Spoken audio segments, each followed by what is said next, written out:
Jesus is going to develop a reputation. Some of the reputation will be meant as a positive reputation, but some will use this reputation as a detriment or as a negative.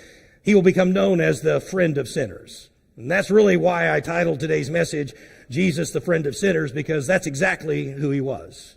In fact, if you remember our first study in the Gospel of Mark, we started actually in chapter 10, verse 45, where Jesus told his followers that the Son of Man came not to be ministered unto, but to minister and to give his life a ransom for many. That's what Jesus' life and ministry was about.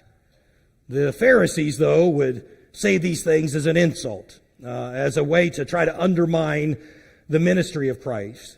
Luke chapter 15, they would say this, they murmured, saying, "This man receiveth sinners and eateth with them." Something that they considered to be an abomination, to be blasphemous, to be something that no godly man would ever consider doing. Paul understood, though, the ministry of Christ, because Paul considered himself to be the chief of sinners.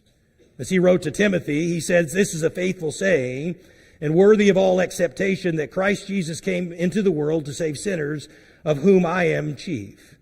Paul considered himself to be the worst of the worst, but he understood that's exactly who Jesus came for, was the worst of the worst.